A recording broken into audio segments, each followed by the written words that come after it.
Greetings viewers, welcome back to the channel. In today's video we're going to talk a little bit more about engine oil and oil filters.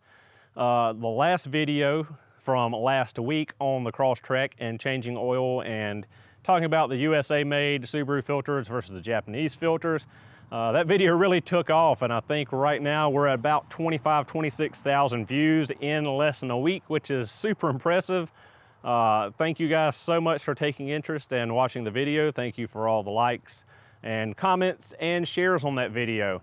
So in that video, in the comment section, I got a lot of discussion, a lot of questions, and we're going to try to go over those questions, or at least the four main questions that I kept seeing recur in the comment section. I tried to comment back and answer you guys, but after answering the same question 3 or 4 times, it gets a little tiresome, so I figured I'd make a video on it. So the main 4 things we're going to cover in this video are oil viscosity, why I put 530 in the Crosstrek rather than 020. We're going to talk about the made in Japan filters. Some of you have noted that you were getting the made in Japan filters for your particular Subaru from the dealership and that they weren't discontinued, as I said. And we're going to talk about the other engines that have the Japanese filter and never got a US version of the filter. From there, we're going to talk about oil brands and what I feel about changing engine oil brands, or what I feel about other oil brands. And lastly, we're going to talk about the clear flood mode crank after an oil change and pre-filling the oil filter and pre-lubing the engine before the first firing. So with that said, we'll go ahead and start getting into these topics and talking about them a little more. So starting off with the most asked question, I believe, on that video is oil weight. I got questioned why in the video I put 5W30 synthetic in the Crosstrek instead of the recommended 020. I did not thoroughly explain, really give an explanation at all in the previous video as to why I was doing it, and I really should have. There's 2 main reasons why I put 530 in the Crosstrek. As I stated before, the Crosstrek is not consuming engine oil on the 020. If you do have oil consumption on your F-Series engine, we have found as a band-aid that putting a 520 or 530 in it can slow the consumption down. But that's not the reason why I decided to switch on the Crosstrek. The main reason I switched oil in the Crosstrek to 530 is because I had 530 on hand left over from my 2019 WRX. I'd bought a full case of 530 for it, and I still had oil left over from doing the oil changes on that car. So the second reason why I changed to the 530 engine oil as sort of an experiment, how changing from 020 to 530 would affect the fuel economy of the Crosstrek. I've done a few tankfuls of fuel so far on the Crosstrek, being sure to track mileage and calculate the fuel economy manually. I'm not going off of the calculations given by the computer in the car. I'm actually, topping up till it clicks, setting my trip meter, and then dividing the mileage and the gallons of fuel bought when I fill up again. And so far, I have to look back through videos I filmed before at the gas station, but I was averaging between 30 and 32 miles a gallon, mixed city and highway, more highway than city, of course, being out here in the country. But that's right about where I was. So long term for this oil change, I'm going to continue to track the fuel economy and see if it drops, and if it does, how much so it drops, to see how much of a factor oil viscosity has on the fuel economy in these vehicles. As far as I know, best information I have, outside of Japanese market, these vehicles are filled with and is pushed to use 020 oil in them. Most of that, as I've been explained, is for fuel economy purposes. In Japan, as far as I know, and please, viewers, correct me in the comments below if this is wrong. I learn from you guys, especially other regions of the world. But from what I've seen, in Japanese market, they're still running 530 synthetic engine oil in the FB series engine, in the Outback Legacy, Crosstrek, Forester, etc. So those of you that think that putting 530 in this engine is gonna harm it, it's not gonna harm it. It's not that big of a deal. I got comments about the 530 would increase oil temperatures and harm the engine. I do not, one, have a way to monitor oil temperature. This car does not have that capability like the WRX did, so I can't say for sure, but I highly doubt it's gonna cause any adverse effects by using a thicker viscosity oil. Another thing I did comment on in the previous video was regional areas and ambient temperature, and the fact that I'm in South Carolina and it's really hot and humid here, and the thicker oil, you know, would not thin out as much under the heat. Is that an important factor? Probably not. It's probably not that great of a temperature variant to really matter. Now, if I were in an extremely cold climate where I was seeing, you know, really low negative temperatures, then yes, the 020 would have an advantage over the 530 on the cold spectrum. But as far as on the heat spectrum, I don't know if there's that much of a difference or advantage or disadvantage between 020, 520, or 530. So hopefully that covers most of the questions I got on why I switched to 530 and the reasons behind it. It's more of an experiment and what I had on hand than anything else. So about the Japanese black filters, there were a couple comments on those as well. Some of you commented that you were able to still get these filters at your dealership and that you had not noticed a blue filter. And there are several reasons for this. The 8.6 engines, the EZ30D Phase 1 and Phase 2 and EZ36D, they ran this oil filter. It's a 15208AA031. This was always a black filter and always a Tokyo Roki made filter. Subaru USA did not have a blue Fram variant of this filter, so if you did your oil change on your 6-cylinder equipped Outback, Legacy, etc., Tribeca, and went to the dealership, you did get a black Japanese filter because that's all they had. The 160 filter, as I said in the previous video, it came as a factory filter on most of the F-Series engines because most of these vehicles did come out of the Japanese factory in Gunma. They were not made in Lafayette, Indiana. So they did have this filter originally, but that said, Subaru of America did have blue filters made for these engines and discontinued the black filter in place of them. The second was guys with modern WRXs, V8 chassis, 2015 and newer, with FA20 DIT engines. You said, well, I'm still getting black Japanese filters, and it's another filter. It's a 15208AA170. It's a little bit shorter than the 6-cylinder filter. It's about the same diameter. But as you can see, it's a little bit shorter than the 6-cylinder filter. It is about the same diameter. Top plate's nearly identical. You compare it to the filter for the FB series engine.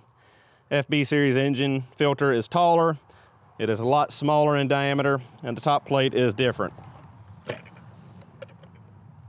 So that's why some of you guys are still getting black filters from the dealership, because some vehicles and some Subaru engines only have the black filter. There is no blue USA filter alternative. Another question I saw in the comments regarding these filters were counterfeits, and yes, there are people that counterfeit Subaru Tokyo Roki filters. As crazy as that is, and as crazy as that sounds, yes, there are people that make counterfeit oil filters. From my research, there is a couple of ways you can tell if you've got the genuine article or a counterfeit, and I'll bring the filters in closer to the camera to show you this, and a lot of it's got to do with the packaging. All right, guys, so I don't know how well you'll be able to make this out, being it's a white box and we're outside. I'm trying to adjust the camera. But basically all the Japanese filters come in a plain white box, just like this. One side is printed with the part number. This is printed on the box. It is not a sticker. It's printed directly on the cardboard. I've seen the counterfeit filters. They make a sticker and stick it onto a white box. but that is not the genuine article. The genuine article is printed directly on the cardboard box. The second big thing I've seen is the way the box is closed, sealed. The genuine filters have these little dots of glue all the way across, two little lines. The counterfeit is one glob of glue or a single streak of glue. They're not glued with these little dots. That, as far as I know, is the main ways to tell the difference between the genuine and the counterfeit filters. Another thing is the counterfeit filters come just like this. They do not provide this little plastic condom that goes on the end of the filter. Let me go grab the FA20 DIT filter to show you that. So here's that little plastic piece I'm talking about. It's kind of vacuum sealed onto the end of the filter to prevent any kind of debris getting in it. But all genuine Tokyo Roki filters have this, whether it be Subaru or Mazda. They're all sealed this way from the factory. The counterfeit filters are either completely wrapped in plastic or have nothing on them at all. So that is the three main things, as far as I know, to differentiate the counterfeits and the genuines. As far as print on the can, I think they're pretty much the exact same as the genuine article. It's mainly in the packaging how you can decipher if you've got a genuine filter or a counterfeit. Again, it's insane to me to think that people are counterfeiting Subaru and Mazda oil filters, but it's the world we live in. So the next question I noticed coming up quite a bit in the comments on the last video was engine oil brands. Do I recommend staying with Subaru's re-stickered bottle of Edometsu, or can I use Pennzoil, Mobil 1, AMSOIL, etc.? When it comes to engine oil brands and switching brands, in my younger years, I would run higher dollar oil, Royal Purple, Mobil 1, all that kind of stuff. I bought into the marketing gimmicks and all that and spent more money than really was worth spending on changing my engine oil. You guys can buy any engine oil you want and put in your car. That's totally up to you, but at the end of the day, the reason why I've decided to stick with the Subaru Edometsu oil, and it's one simple reason, and that reason is I don't claim to be smarter or more knowledgeable about these engines than the men and women that designed, tested, and manufactured them. This is the engine oil that they picked out to run in this engine. For whatever reason, it had all the properties and additives and everything they wanted in the oil for the engine that they designed and they manufactured. That should hold enough weight for anyone, honestly. Not saying that Mobil 1, AMSOIL, Pennzoil, all this other oil is not good oil, but this is what the engineers that designed and built this engine picked to run in it as optimal, so that's what I'm gonna go with. That's all there is to it. Mobil 1 always ran in my Corvettes because Corvette and Chevrolet called for Mobil 1 engine oil in the LS engines in the Corvette. Just, stick with what they tell you to put in it and you'll have no issues, especially if your car is new, it's under a warranty. You won't have to fight them on any kind of warranty issues if anything arises. And, you don't give them any ammunition to fight back at you with if you do have a warranty issue where they could throw, hey, you weren't using the right engine oil, you were using some off-brand, you didn't let us do your oil changes and stuff. You take that ammunition away from them to potentially deny warranty service and repair in the future. So, like I said, you can put any engine oil your heart desires in your own vehicle. I'm not gonna tell you what to put in it, but for my vehicle and my money, I'm just gonna put in it what the engineers won't put in it. So the last thing that I saw come up quite a bit in the comments questioning me on it, why I did it, was the clear flood mode crank to fill the engine oil filter and get the engine oil going through the engine before starting it.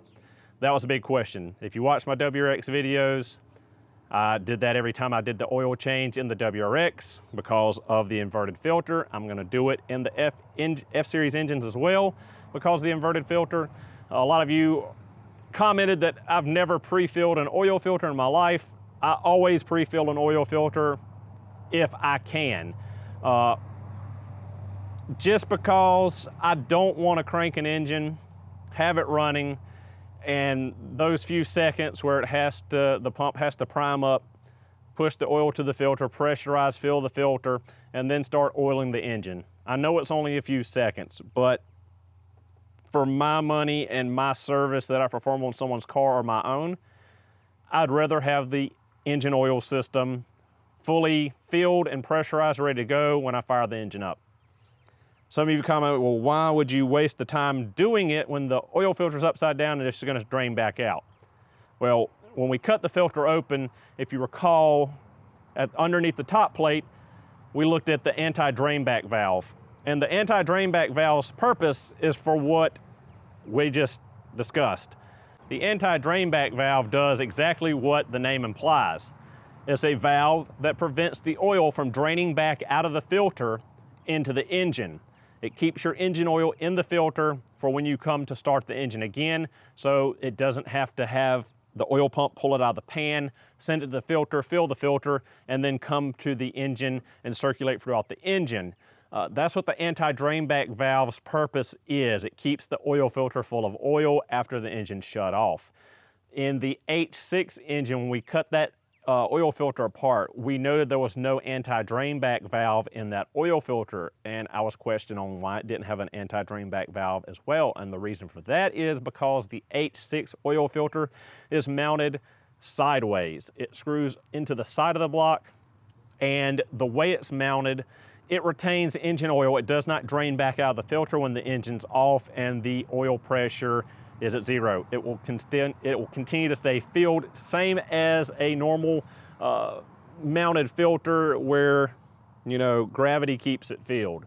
On the old EJ series engines, how it was, you know, underneath the engine to the passenger side of the block or the right side of the block, under the hot exhaust manifold in the later series engine. So another reason why I like to do that, and it's specifically on the H6 engines and the FA and FB series engines, is because these engines have timing chains rather than timing belts. And the timing chains on these engines are partially tensioned with pressurized engine oil. If you ever have done an oil change on an older EZ30D, the first 3-liter flat 6, you'll know when you first start the engine up, you get a lot of timing chain rattle and clank. And that's because the oil has not pressurized and gone to the chain tensioners to tension the chain, and the chain can flop around on the guides, and especially with higher mileage, wear, and age, it rattles a lot worse. So, theoretically, you could have a chain to jump timing during this particular time, cranking it for the first time after an engine oil change.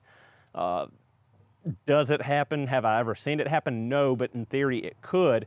So again, I like to do the clear flood mode to prime up the oil filter as well as prime up the timing chain tensioners. Some of you also posed the question on the clear flood mode, and is it something that's on all Subarus? And that answer is no. It's mainly on, and I can't say 100% because I don't know 100%, basically every single electronic throttle body Subaru should have the clear flood mode, where if you floorboard the throttle and crank it over, then it will disable the ignition and fuel and just crank the engine over without starting. Now on the older EJ series engines and the EZ series engines, people have asked, well, does it work on that? And the answer is no. As far as I know, I haven't tried it. I've had some people say that in the comments that no, it does not work, and you'll start at 5,000 RPM, 6,000 RPM, which is not a good thing.